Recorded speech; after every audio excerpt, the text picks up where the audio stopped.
اذان ہجرت کے پہلے سال شروع ہوئی.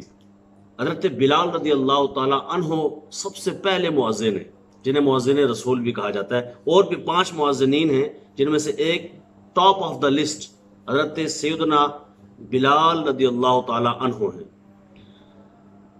حضور نبی دو عالم صلی اللہ علیہ وآلہ وسلم نے اذان کی تاکید فرمائی جماعت مستحبہ کے لیے. جو 5 ٹائم ہم جماعت کراتے ہیں مسجد میں اس کا ایک ٹائم مقرر ہوتا ہے، یعنی اس کے بعد آ کے کئی لوگ دوسری جماعت کرا رہے ہوتے ہیں تو اس کے لیے اذان ضروری نہیں ہے، اس کے لیے اذان نہیں دینی. لیکن 5 ٹائم اذان جو جماعت کے لیے ہے وہ ضروری ہے، سنت مؤکدہ ہے، تاکید شدہ سنت ہے.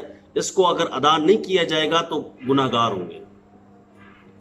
ایک سفر کے موقع پہ حضور نبی دو عالم صلی اللہ علیہ وآلہ وسلم نے خود بھی اذان دی، لیکن اس میں جملے جو تھے ہم کہتے ہیں اشہد ان محمد الرسول اللہ، میں گواہی دیتا ہوں کہ محمد صلی اللہ علیہ وسلم بے شک اللہ کے رسول ہیں.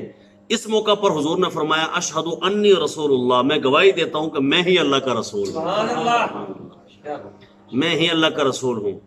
اور ظاہر ہے کہ رسول ہیں تو آخری رسول ہیں، جیسے کہ قرآن پاک میں ہے وَلَٰكِن رسول اللہ وخاتم النبیین، آخری نبی ہیں. اس کے بعد اگر کوئی دعویٰ کرتا ہے تو وہ جھوٹا ہوگا، جیسے کہ قادیانی اور دیگر کتنے کذاب گزرے اب بھی ہیں. وہ عیسیٰ جو ہے وہ آج کل دعویٰ کر رہا ہے اور دیگر جتنے آگے بھی اگر کوئی دعویٰ کرے گا تو اسے جھوٹا تصور کیا جائے گا، کیونکہ حضور نے ہی ایک موقع پر ارشاد فرمایا لا نبی بعدی، میرے بعد کوئی نبی نہیں. لو کان بعدی نبی لکان عمرہ، اگر ہوتا تو میں عمر کو، وہ جو خاصیتیں ہوتی ہیں نا، خصوصیات ہوتی ہیں وہ عمر میں نظر آ رہی تھی. فرمایا ہوتا تو وہ عمر ہوتا، لیکن لا نبی بعدی انا خاتم النبیین، میں آخری نبی ہوں، میرے بعد کوئی بھی نبی نہیں. کئی مرتبہ قرآن پاک آپ پڑھ رہے ہوتے ہیں اور اذان شروع ہو جاتی ہے، باتیں کر رہے ہوتے ہیں اذان شروع ہو جاتی ہے، پڑھا رہے ہوتے ہیں اذان شروع ہو جاتی ہے، کسی کام میں مصروف ہوتے ہیں، جاب کر رہے ہوتے ہیں، اذان شروع ہو جاتی ہے. اس ٹائم سارے کام یہاں تک کہ آپ قرآن پڑھ رہے ہیں تو اس کی تلاوت بھی موقوف کر دینی چاہیے، ختم کر دینی چاہیے تا وقتے کہ اذان ختم ہو جائے.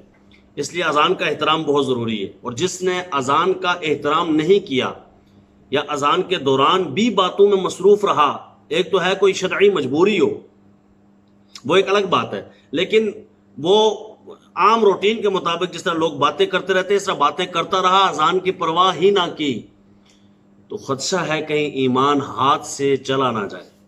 اور اس سے بڑھ کر دولت کوئی نہیں ہے انسان کے پاس، مسلمان کے پاس ایمان سے بڑھ کر دولت ہے ہی کوئی نہیں. اس لیے ایمان سلامتی سے لے جانے کی فکر کرنی چاہیے. اور خاص کر اذان کی چونکہ بات ہو رہی ہے تو اس کے دوران گفتگو نہیں کرنی چاہیے. اذان متوجہ ہو کر، اذان کی طرف توجہ کر کے اسے سننا چاہیے. بہت ساری جگہوں پر اذان دی جاتی ہے، مثلا بچوں کے کان میں اذان دی جاتی ہے، دائیں طرف اذان پڑھتے ہیں، بائیں طرف اقامت کہتے ہیں، اور اچھی بات ہے. یہ بارش کے نزول کے لیے اگر نہیں ہو رہی ہو تو لوگ اذان دیتے ہیں، کوئی بیمار ہو اس کے لیے، لڑائی جھگڑا ہو رہا ہو اس کے لیے اذان دینا مستحب ہے. اسی طرح وبا کی صورت میں بھی، جیسے کہ آج کل وبا ہے وائرس کے حوالے سے اور کئی جگہوں پہ اذانیں ہوتی ہیں، تو ایسی جگہوں پہ اذان دینا مستحب ہے، اچھا عمل ہے، کار ثواب ہے. اور اللہ اس اذان کے ذریعے آفات و بلیات کو ختم فرماتا ہے. فتاوی رضویہ شریف میں اعلی حضرت نے بھی لکھا ہے. اب اس کے حوالے سے ایک اور چیز جو انتہائی اہم چیز ہے، عقیدے کی بھی ہے، اللہ کریم ہمیں سمجھ کی توفیق دے، کہ اذان سے پہلے ہم صلاۃ والسلام پڑھتے ہیں، الصلاۃ والسلام علیک یا رسول اللہ. اب یہ اذان کا حصہ ہے؟ نہیں، بالکل نہیں، اذان کا حصہ نہیں ہے. اسی لیے تو اس کی اذان کی طرز اور ہوتی ہے اور اس کی طرز اور ہوتی ہے. مثلا اذان بندہ پڑھتا ہے اللہ اکبر اللہ اکبر، اور اس کو تو یوں نہیں کہتا الصلاۃ والسلام علیک یا رسول اللہ، اس سے تو کوئی نہیں پڑھتا. اس کا معنی یہ ہے کہ اس کی آواز سے ہی پتہ چل رہا ہے، اگر یہ اذان کا حصہ ہوتا تو اذان جیسا ہوتا. تو کوئی اس کو اذان کا حصہ سمجھتا بھی نہیں ہے، نہ سمجھے نہ سمجھتا ہے. یہ ایک مستحب عمل ہے، اچھا عمل ہے. کوئی صلاۃ والسلام اذان سے پڑھ لے تو کوئی مسئلہ نہیں، ثواب ہے، اور کوئی نہ پڑھے تو گناہ بھی نہیں ہے. اس سے لڑنا نہیں چاہیے بھائی کیوں تم نے نہیں پڑھی. ہاں منع کرے گا تو پھر وہاں وہ خود لڑائی پیدا کر رہے ہیں. منع کرے گا تو اس سے دلیل مانگی جائے گی کہ منع کا ثبوت دکھائیے بھائی ہم منع کیوں کر رہے ہیں. لیکن اذان کا نہ کسی نے حصہ سمجھا نہ اذان کا کوئی حصہ سمجھتا ہے. ایک بندہ مجھے کہنے لگا جی فلاں بندے سے میری بات ہوئی تو وہ کہتا ہے جی جب بجلی چلی جاتی ہے تو آپ اس وقت اذان بغیر صلاۃ والسلام کے دے دیتے ہیں. پتہ چلا آپ بجلی کی وجہ سے دیتے. میں نے کہا اس کا معنی تو یہ ہے کہ وہ خود یہ اعلان کر رہا ہے کہ تم واجب سمجھتے تو جیسے اذان اللہ اکبر سے شروع کرتے ہو بغیر بجلی کے تم پھر بھی صلاۃ والسلام پڑھتے. میں نے کہا اس کا معنی یہ ہے کہ تم بھی کر رہے ہو اور وہ بھی یہ اعلان کر رہا ہے کہ میں اس کو واجب نہیں سمجھتا, ضروری نہیں سمجھتا. جو ضروری چیز تھی وہ تو اذان تھی نا, سنت مؤکدہ ہے وہ اذان تھی. اذان سے پہلے صلاۃ والسلام پڑھنا ضروری, فرض, واجب نہیں. لیکن دلائل اس کے اوپر بہت ہے. مثال کے طور پر اللہ تعالیٰ قرآن پاک میں ارشاد فرماتا ہے یا ایھا الذین آمنوا صلوا علیہ وسلموا تسلیما. میں بھی, میرے فرشتے بھی نبی دو عالم پر درود و سلام بھیجتے ہیں, تم بھی بھیجو. یا اللہ کب بھیجیں؟ فرمایا کوئی یہ مطلق آیت ہے, کوئی پابندی نہیں ہے کس ٹائم بھیجنی ہے. المطلق یجری اصول الشاشی کے صفحہ نمبر 11 پہ سیکنڈ لاسٹ لائن میں یہ ایک اصول ہے اور ہر مسلک والا اس اصول کو پڑھتا ہے. اصول آپ جانتے ہیں نا, گھروں میں بھی اصول لوگوں نے بنائے ہوتے ہیں. ہر بندے نے اپنے مائنڈ کے تحت کچھ اصول قوانین لازمی بنائے ہوتے ہیں, پاویں کتاب بھی چومن یا نہ ہومن.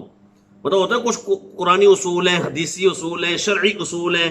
یہ اس طرح کے مطلب آپ کے پاکستانی اصول ہیں جن کو قوانین, لاز مختلف قسم کے آپ کے اوپر آپ اپلائی کرتے ہیں.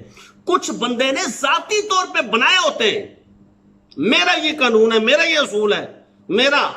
تو وہ جو اصول ہوتے ہیں نا, بتائیں کہ وہ اصول کیوں ہوتے ہیں؟ اس لیے کہ بندہ ان کے اوپر عمل کرے.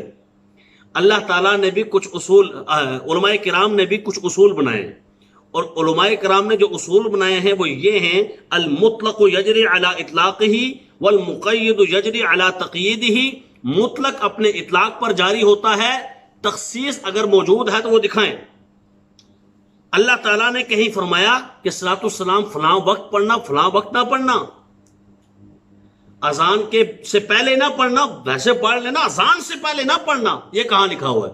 جبکہ اسی آیت میں ہے کہ یہ مطلق آیت ہے, یعنی اذان سے پہلے پڑھو تب بھی تمہاری مرضی, بعد میں پڑھو تب بھی تمہاری مرضی.